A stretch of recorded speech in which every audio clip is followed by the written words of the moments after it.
নমস্কার, আমি অ্যাস্ট্রোরাজ astrology and বাস্তু চ্যানেলে আপনাদের সবাইকে স্বাগত।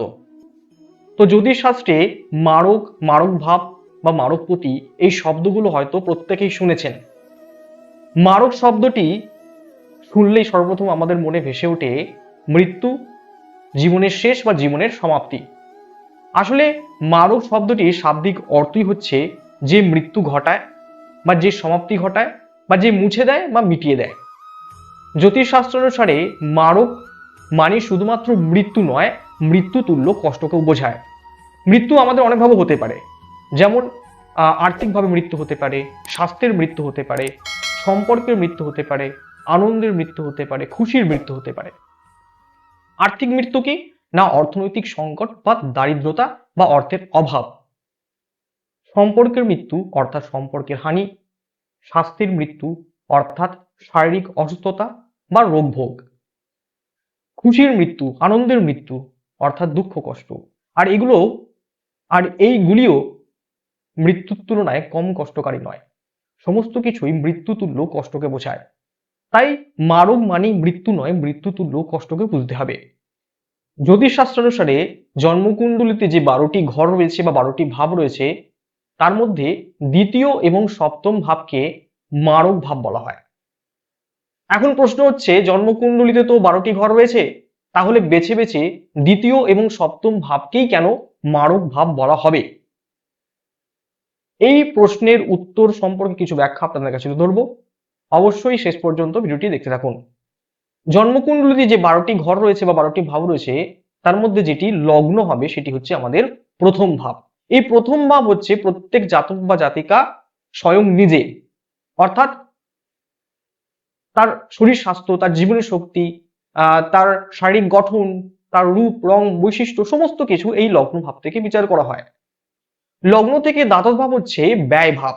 আর্থিক লস, আর্থিক ব্যয়, সমস্ত দিক থেকে ব্যয় হচ্ছে এই দ্বাদশ ভাব। লগ্ন থেকে অষ্টম ভাব হচ্ছে আয়ু ভাব।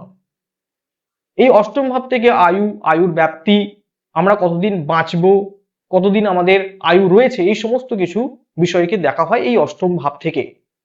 তবে আয়ুর ব্যাপ্তিকে ভালো করে বোঝার জন্য আয়ুভাবকে দেখতে হয়। আয়ুভাব কি না? ভাবোদ্ভাব অনুযায়ী অষ্টম ভাবের অষ্টম ভাব হলো আয়ুভাব। অষ্টম ভাবের অষ্টম ভাব কি না? লগ্ন থেকে অষ্টম ভাব হচ্ছে আমাদের আয়ুভাব। এই অষ্টম ভাব থেকে কাউন্ট করলে যে ঘরটি 8 নম্বরে আসবে সেটি হচ্ছে অষ্টম ভাবের অষ্টম ভাব, সেটি লগ্নের তৃতীয় ভাব। অর্থাৎ তৃতীয় এবং অষ্টম ভাব হচ্ছে আমাদের আয়ুভাব। এই আয়ু বিচারের ক্ষেত্রে এই দুটি ভাবকে অত্যন্ত ভাবে গুরুত্ব দেওয়া হয়। যেমনটি আগে বললাম যে দ্বাদশ ভাব হচ্ছে ব্যয় ভাব। একইভাবে ভাবোদ্ভাব অনুযায়ী প্রত্যেকটি ভাবের তার দ্বাদশ ভাব সেই ভাবের লস বা ব্যয়কে ইন্ডিকেট করে। যেমন চতুর্থ ভাব হচ্ছে আমাদের মাতৃভাব, তাহলে মায়ের লস বা মায়ের ব্যয় হচ্ছে চতুর্থের দ্বাদশ ভাব অর্থাৎ তৃতীয় ভাব। তাহলে মায়ের ব্যয় ভাব হচ্ছে বা মায়ের লস হচ্ছে তৃতীয় ভাব। নবম ভাব হচ্ছে আমাদের পিতৃভাব। তো পিতার দ্বাদশ ভাব বা পিতার ব্যয় ভাব হচ্ছে নবমের দ্বাদশ ভাব, সেটি হচ্ছে অষ্টম ভাব। তাহলে অষ্টম ভাব থেকে পিতার লস বা পিতার ব্যয়কে বিচার করা হয়। একইভাবে অষ্টম ভাব হচ্ছে আয়ুভাব, তাহলে অষ্টম ভাবের ব্যয় ভাব বা দ্বাদশ ভাব হচ্ছে সপ্তম ভাব। অপরদিকে তৃতীয় দ্বাদশ ভাব হচ্ছে দ্বিতীয় ভাব। এই দ্বিতীয় ভাব এবং সপ্তম ভাব যেহেতু আয়ুর লস বা আয়ুর ব্যয়কে ইন্ডিকেট করে। আয়ুর ব্যয় মানে কি? আমাদের জীবনের শেষ বা জীবনের সমাপ্তি বা মৃত্যু। এই আয়ুর লস বা আয়ুর ব্যয়কে ইন্ডিকেট করার জন্য দ্বিতীয় এবং সপ্তম ভাবকে মারক ভাব বলা হয় এবং এই ভাবের অধিপতিকে মারকপতি বলা হয়। জন্মকুণ্ডলিতে 12টি লগ্ন রয়েছে, এই 12টি লগ্নের ক্ষেত্রেই যে দ্বিতীয় এবং সপ্তম ভাবের অধিপতি মারকের মতো ফল প্রদান করবে তা কিন্তু নয়, এর ভিন্নতা রয়েছে। তবে এই বিষয়ে আলোচনা করব নেক্সট একটি ভিডিওতে। আজকের মতো এই পর্যন্ত। ভিডিওটি ভালো লাগলে লাইক শেয়ার কমেন্ট অবশ্যই করবেন, চ্যানেলটিকে অবশ্যই সাবস্ক্রাইব করবেন। দেখা হচ্ছে নেক্সট একটি ভিডিওতে। সকলে ভালো থাকুন, সুস্থ থাকুন, নমস্কার।